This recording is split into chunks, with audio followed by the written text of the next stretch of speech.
En agosto de 2020, en el rancho El Soyate, una mujer de 90 años estaba a punto de romper un silencio que había durado más de medio siglo.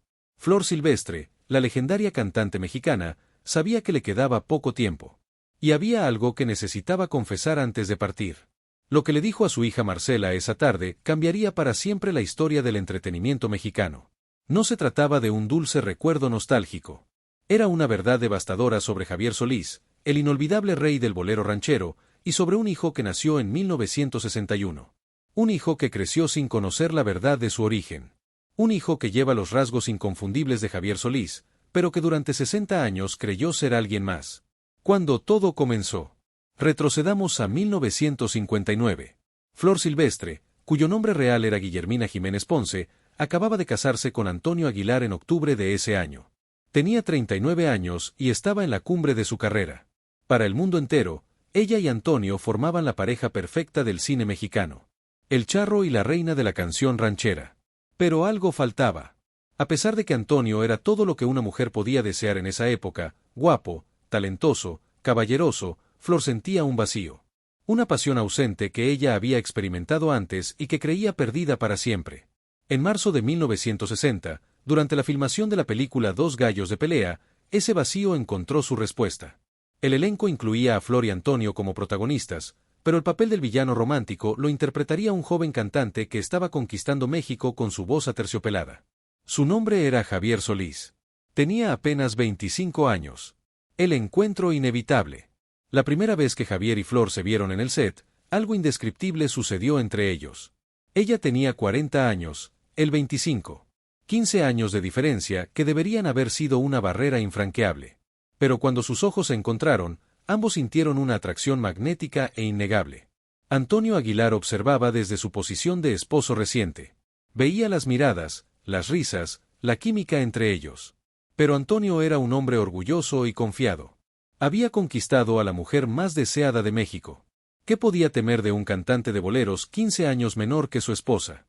Lo que Antonio no sabía era que Flor y Javier habían comenzado a reunirse fuera del set. Primero fueron encuentros inocentes. Un café después de filmar. Conversaciones sobre música en el estacionamiento. Pero la tensión crecía cada día. Ambos tenían mucho que perder. Javier estaba casado con Blanca Estela Sáenz y tenía 2 hijos pequeños. Flor acababa de casarse con Antonio. Sin embargo, la atracción era irresistible. Fue en julio de 1960 cuando cruzaron la línea. Después de una escena particularmente emotiva, ambos se quedaron en el set cuando todos se habían marchado. Sin palabras, sin justificaciones, se besaron con la desesperación de quienes saben que están cometiendo un error imperdonable, pero ya no pueden detenerse. El romance prohibido. Durante 7 meses, de julio de 1960 a febrero de 1961, Flor y Javier vivieron un romance clandestino. Se reunían en un apartamento secreto que Javier mantenía en la colonia Roma, 2 o 3 veces por semana. Las excusas se volvían cada vez más elaboradas. Grabaciones nocturnas. Juntas con productores. Presentaciones que se extendían hasta tarde. En ese apartamento, lejos de las cámaras y los reflectores, no eran Flor Silvestre y Javier Solís. Eran simplemente Guillermina y Gabriel, 2 personas enamoradas de la manera más complicada posible. Lola Beltrán, amiga cercana de Flor, fue la primera en notar los cambios. El brillo diferente en sus ojos. La sonrisa que no podía ocultar. Una tarde la confrontó directamente. Hay algo entre tú y Javier Solís, ¿verdad? Flor no pudo negarlo. Lola conocía todas las señales. No te estoy juzgando, le dijo Lola, pero necesitas entender lo que estás arriesgando. Antonio no es un hombre que perdone infidelidades. Y Javier es apenas un muchacho. Realmente vas a destruir tu matrimonio por alguien 15 años menor. Flor prometió terminar la relación después de que finalizara la promoción de la película. Pero antes de que pudiera cumplir esa promesa, descubrió algo que cambiaría todo para siempre. El secreto que cambió todo. En enero de 1961, Flor comenzó a sentirse mal. Náuseas matutinas. Fatiga extrema. Mareos. Cuando su menstruación no llegó, supo con certeza lo que estaba pasando. Estaba embarazada. Lo peor de todo era que no sabía con certeza quién era el padre. Aunque su romance con Javier era apasionado y frecuente, todavía mantenía relaciones con Antonio. No tan frecuentemente como al principio, pero lo suficiente como para que existiera la duda. Cuando le contó a Javier, el mundo de ambos se desmoronó. ¿Puede ser mío?, preguntó Javier con voz temblorosa. Puede, respondió Flor, pero también puede ser de Antonio. No hay manera de saber con certeza. Si es mío, dijo Javier, no puedo simplemente ignorarlo. Flor, no puedo fingir que ese niño no existe. Pero es exactamente lo que tendrás que hacer, respondió Flor con desesperación. Si Antonio descubre que hay ni siquiera una posibilidad de que este bebé no sea suyo, me destruirá.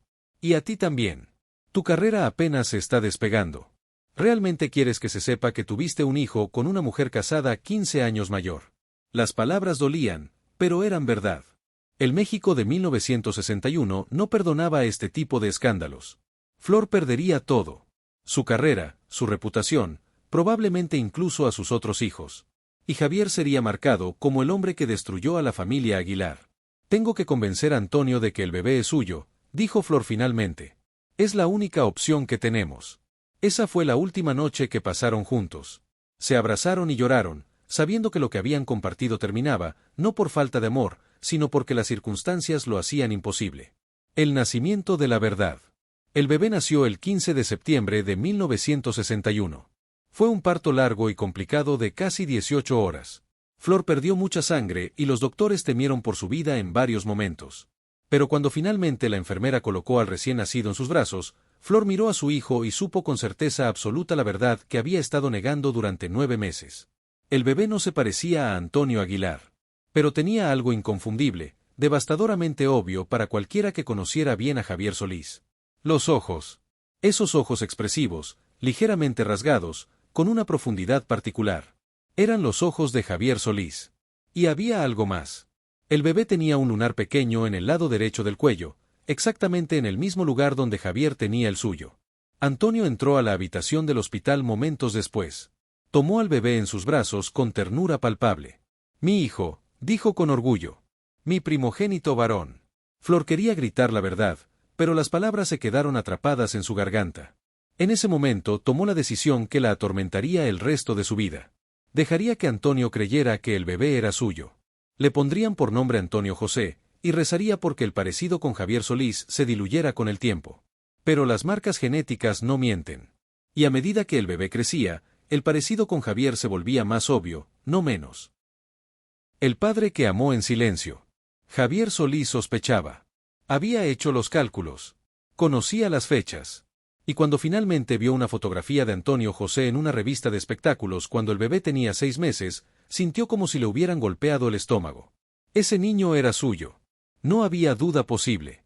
Los ojos, la forma de la cara, incluso la manera en que el bebé miraba a la cámara. Era como verse a sí mismo de bebé. Javier confrontó discretamente a Flor. Se reunieron en un café alejado de la Ciudad de México donde nadie los reconocería. «Es mío, ¿verdad?», preguntó sin preámbulos. Antonio José es mi hijo. Flor no pudo mentirle. No después de lo que habían compartido. Sí, admitió con voz quebrada. Es tuyo. El silencio que siguió fue devastador. Javier cerró los ojos, procesando la confirmación de lo que ya sabía. Entender, la interrumpió con amargura. Entender que tengo un hijo al que nunca podré reconocer. Que va a crecer pensando que Antonio Aguilar es su padre. Que cuando me vea en la televisión o me escuche en la radio, nunca sabrá que estoy cantando para él. Las lágrimas corrieron por el rostro de Flor. No tenemos otra opción. Si esto sale a la luz, nos destruye a todos. A ti, a mí, a nuestros matrimonios, nuestras carreras. Y más importante, destruye la vida de ese niño. Quieres que crezca con el estigma de ser hijo del adulterio. Javier sabía que tenía razón, pero eso no hacía que doliera menos. Antes de irse, Javier pidió una promesa. Si algo me pasa, si yo muero antes de que él sea adulto, prométeme que cuando sea mayor, cuando esté listo, le dirás la verdad. Que sepa que su padre lo amó desde el primer momento, aunque nunca pudo decírselo. Flor prometió. Era lo menos que podía hacer. La carta secreta. Durante los siguientes años, Javier encontró maneras de estar cerca de Antonio José sin levantar sospechas. En una ocasión, durante una fiesta de la industria en 1964, cargó a Antonio José, que entonces tenía 3 años. El niño lo miró con esos ojos que eran réplicas exactas de los suyos y le sonrió. «¿Tú eres el que canta bonito?», preguntó el pequeño con inocencia. Javier tuvo que hacer un esfuerzo sobrehumano para no romper a llorar ahí mismo. «Sí», respondió con voz estrangulada. «Yo canto bonito». Mi mamá también canta bonito, continuó el niño. Y mi papá es charro. Cada palabra era un cuchillo. Tienes mucha suerte de tener una familia tan linda, dijo Javier antes de devolverle el niño a Flor. Esa noche, Javier se emborrachó por primera vez en meses. El dolor de ser padre sin poder serlo, de ver a su hijo crecer llamando papá a otro hombre, comenzó a manifestarse físicamente. Javier empezó a beber más, a descuidar su salud, a vivir con una intensidad autodestructiva. Lo que nadie sabía era que Javier había comenzado a escribir una carta. Una carta dirigida a Antonio José que planeaba dejarle en caso de su muerte. En ella explicaba todo. El romance con Flor, el amor que sentía por él, las razones por las que no pudo reconocerlo públicamente. El final trágico. El 19 de abril de 1966, Javier Solís murió a los 34 años debido a complicaciones de una cirugía de vesícula biliar. La noticia sacudió a todo México. Su funeral fue uno de los más grandes en la historia del entretenimiento mexicano. Flor Silvestre asistió con Antonio Aguilar. Oficialmente iban como colegas, como parte de la comunidad artística que lloraba a uno de los suyos. Pero para Flor era algo completamente diferente. Estaba despidiéndose del hombre que había sido su amante, del padre de su hijo. Durante la ceremonia, Flor mantuvo la compostura. Lloró, pero no más que otros. Pero quienes la conocían bien notaban algo diferente en su dolor. 2 semanas después del funeral, el mánager de Javier, Rubén Fuentes, contactó a Flor discretamente y le entregó un sobresellado. Javier me pidió que te diera esto, dijo simplemente. No sé qué contiene, pero me hizo prometerle que lo recibirías. Flor esperó hasta estar completamente sola para abrirlo. Dentro había 2 cartas. Una dirigida a ella y otra dirigida a mi hijo Antonio José, para ser abierta cuando cumpla 25 años. La carta para Flor decía, no me arrepiento de lo que tuvimos. Fueron los meses más felices de mi existencia. Me diste el regalo más grande que un hombre puede recibir, un hijo. Te pido solo una cosa. Cuando Antonio José cumpla 25 años, dale la carta que adjunto. Entonces será un hombre adulto capaz de procesar esta verdad. Merece saber de dónde viene. Todos merecemos saber de dónde venimos. El secreto descubierto. Flor guardó la carta en un lugar secreto. Los años pasaron. Antonio José creció sin saber la verdad. Era un niño dulce, con talento natural para la música. Pero no seguía el estilo ranchero de Antonio Aguilar. Se inclinaba más hacia las baladas románticas. Hacia ese estilo que había hecho famoso a Javier Solís. Para cuando Antonio José cumplió 10 años, en 1971, era imposible ignorar el parecido. Una noche, Antonio Aguilar llamó a Flor a su estudio privado. Cerró la puerta con cuidado y la miró con una expresión que Flor nunca olvidaría. Necesito que me digas la verdad, comenzó con voz controlada. Antonio José no es mi hijo, ¿verdad? Es de Javier Solís. Durante 10 años Flor había esperado esta confrontación. Como no iba a darme cuenta, respondió Antonio. Cada año se parece más a él. Los ojos, la sonrisa, la voz. Flor no pudo seguir mintiendo. Sí, admitió finalmente. Es su hijo. El silencio fue devastador. Antonio procesó la confirmación de lo que había sospechado durante años. Entonces tomó una decisión sorprendente. Vamos a hacer algo, dijo. Ese niño ha sido mi hijo durante 10 años. Lo he criado, lo he amado, lo he considerado mío. Y voy a seguir haciéndolo. Pero cuando cumpla 25 años, como Javier pidió, le diremos la verdad. Le mostraremos la carta. Y él decidirá qué hacer con esa información. ¿Por qué?, preguntó Flor, genuinamente confundida. ¿Por qué lo harías? Podrías divorciarte de mí. Podrías exponerme públicamente. Porque lo amo, respondió Antonio simplemente. Sea mío biológicamente o no, es mi hijo en todos los sentidos que importan. Y no voy a castigarlo por los errores que cometimos los adultos. La promesa rota. Llegó el año 1986. Antonio José cumplió 25 años.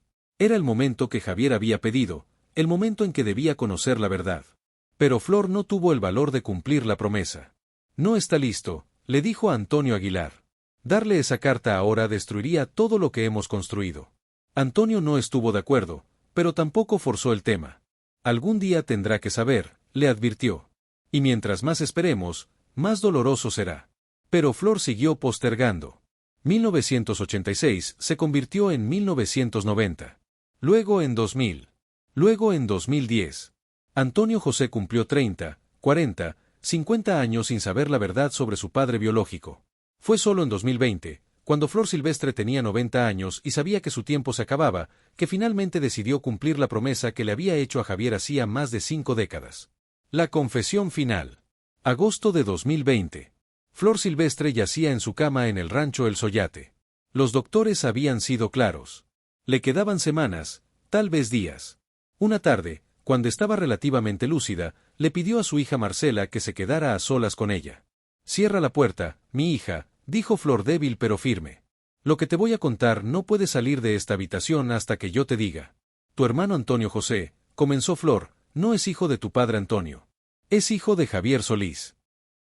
Durante las siguientes horas, Flor le contó toda la historia a Marcela. El romance, los meses de engaño, el embarazo, la carta que Javier había dejado y que nunca entregó, la promesa rota, la culpa que la había perseguido durante casi 6 décadas. Debajo de su almohada, Flor sacó un sobre amarillento, claramente antiguo. Esta es la carta que Javier Solís escribió para Antonio José antes de morir en 1966. «Necesito que tú decidas qué hacer. Después de que yo me vaya, cuando haya pasado el duelo, reúne a tus hermanos, cuéntales la verdad. Y juntos deciden si Antonio José debe saber o si este secreto debe morir conmigo». «¿Por qué yo?», preguntó Marcela. «¿Por qué no se lo dices tú directamente a Antonio José?» «Porque soy cobarde», admitió Flor con honestidad brutal. «He sido cobarde durante 59 años y no tengo el valor de ver su rostro cuando se entere de que toda su vida ha sido una mentira. Pero tú eres fuerte, Marcela. Más fuerte de lo que yo jamás fui». Flor Silvestre murió el 25 de noviembre de 2020. Su funeral fue un evento nacional. Y entre la multitud de dolientes estaba Antonio José, de 59 años, llorando la muerte de su madre, sin saber que ella se había llevado a la tumba un secreto que lo afectaba directamente. La verdad revelada. Marcela guardó el sobre durante meses. El peso de la responsabilidad era abrumador. ¿Realmente debía cumplir el último deseo de su madre, o era más bondadoso dejar que el secreto muriera con ella? Finalmente, en marzo de 2021, 4 meses después de la muerte de Flor, Marcela convocó una reunión con sus hermanos. Les contó todo. Los hermanos escucharon en shock absoluto. Decidieron hacer una prueba de ADN. Si lograban obtener una muestra del ADN de Javier Solís, de algún familiar cercano, podrían confirmar científicamente la historia. Organizaron un documental sobre la época dorada del cine mexicano y ofrecieron análisis genealógicos a varias familias de estrellas de esa era, incluyendo a la familia Solís. Uno de los hijos de Javier Solís aceptó participar. Antonio José también accedió a hacerse la prueba, sin saber cuál era el verdadero objetivo. Los resultados llegaron en agosto de 2021. La probabilidad de que Antonio José y el hijo de Javier Solís compartieran un padre biológico era del 99.7%. La historia que Flor había contado era verdad. Antonio José era hijo de Javier Solís. El momento de la verdad. Con la confirmación científica en mano, los hermanos Aguilar ya no pudieron posponer la confrontación. Organizaron una reunión familiar en septiembre de 2021. Cuando Antonio José llegó al rancho El Soyate, encontró a sus hermanos esperándolo. La tensión era palpable. Marcela tomó la palabra. «Antes de morir, mamá me confesó algo. Algo sobre ti que necesitas saber». Durante la siguiente hora, le contaron toda la historia. El romance con Javier Solís, el embarazo, la decisión de fingir que Antonio Aguilar era su padre, la carta que Javier había dejado y que nunca fue entregada a tiempo. Cuando Marcela terminó, le entregó la carta de Javier Solís. «Esto es tuyo. Te lo escribió tu verdadero padre semanas antes de morir». Antonio José leyó la carta en silencio mientras las lágrimas rodaban por sus mejillas. La carta decía: «Mi querido hijo. Eres mi hijo. Lo supe desde el momento en que vi tu fotografía. Tienes mis ojos, mi sonrisa, incluso el lunar en el cuello. No pude reconocerte públicamente. Pero quiero que sepas que siempre supe de ti. Siempre te amé. Y cada canción que grabé después de que naciste llevaba tu nombre escrito en mi corazón. No te pido que me perdones.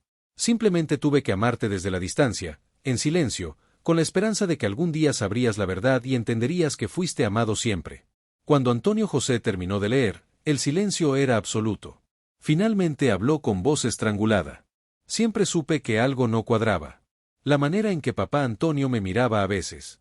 La manera en que mamá se ponía tensa cuando alguien mencionaba a Javier Solís. Pequeñas cosas que noté durante años, pero que nunca pude conectar». «¿Estás enojado?», preguntó Marcela cuidadosamente. Antonio José pensó largo rato. «No sé qué siento. Es como si toda mi vida hubiera sido, no mentira exactamente, pero tampoco completamente verdad. Tengo 60 años. He vivido 6 décadas pensando que era una persona y ahora resulta que soy otra. La reconciliación. Los hermanos acordaron mantener el secreto hasta que Antonio José decidiera qué hacer. Pero Antonio José necesitaba tiempo para procesar. Durante los meses siguientes, se sumergió en todo lo relacionado con Javier Solís. Escuchó todas sus canciones. Vio todas sus películas. Estaba conociendo a su padre 55 años después de su muerte. Y cuanto más aprendía, más se daba cuenta de cuánto de sí mismo venía de Javier. Su manera de frasear las canciones. Su sensibilidad hacia las letras románticas. Incluso algunos gestos físicos. Fue en diciembre de 2023, más de 2 años después de descubrir la verdad, que Antonio José tomó una decisión. Quería que la historia se conociera. He vivido 62 años en una identidad que no era completamente mía, le dijo a Marcela. Quiero vivir el tiempo que me queda siendo honesto sobre quién soy realmente. La entrevista se grabó en enero de 2024. Antonio José habló con una elocuencia y dignidad que conmovió a millones. Mi madre me amó lo mejor que pudo en las circunstancias que vivió, dijo con voz calmada. Pero al protegerme del escándalo, también me robó el derecho de conocer a mi verdadero padre. Y eso es algo que nunca podré recuperar. Cuando el entrevistador le preguntó si se sentía más como un Aguilar o como un Solís, Antonio José respondió, soy ambos y soy ninguno. Soy simplemente Antonio José, un hombre que pasó 60 años buscando su identidad y que finalmente la encontró en una carta escrita por un padre que murió sin poder abrazarlo. El legado. La entrevista se transmitió el 15 de febrero de 2024. La reacción fue explosiva. Pero lo más importante fue el encuentro con la familia Solís. Luis Javier Solís, uno de los hijos reconocidos de Javier, abrazó a Antonio José y lloró. Tiene sus ojos, dijo simplemente. Bienvenido a la familia. Antonio José grabó un álbum de tributo a Javier Solís titulado Carta a un padre ausente. La canción más impactante era una balada original llamada Los ojos que nunca vi. La letra decía, heredé tus ojos, pero nunca vi los tuyos. Heredé tu voz, pero nunca escuché tu risa. Heredé tu nombre en secreto, en susurros. Heredé tu ausencia como única caricia. En diciembre de 2025, Antonio José fue diagnosticado con cáncer de páncreas avanzado. Los doctores le dieron entre 6 meses y 1 año de vida. He vivido más completamente en estos 2 años conociendo mi verdad que en los 60 años anteriores viviendo la mentira, le dijo a Marcela. No me arrepiento de nada. Pasó sus últimos meses escribiendo sus memorias. Y finalmente escribió una carta para Flor Silvestre, aunque ella llevaba 5 años muerta. La carta decía, mamá, te tomó 59 años decirme la verdad y me tomó 2 años procesar el enojo. Pero ahora, mientras me acerco al final de mi propia vida, finalmente entiendo. Hiciste lo que pensaste que era mejor. No lo sé, pero sí sé esto. Me amaste a tu manera complicada, imperfecta, pero me amaste. Te perdono, mamá. Tu hijo que siempre fuiste y que siempre serás, Antonio José. Antonio José murió el 19 de abril de 2026, exactamente 60 años después de la muerte de Javier Solís. La coincidencia de fechas no pasó desapercibida para nadie. Era como si finalmente, después de 6 décadas, padre e hijo pudieran estar juntos.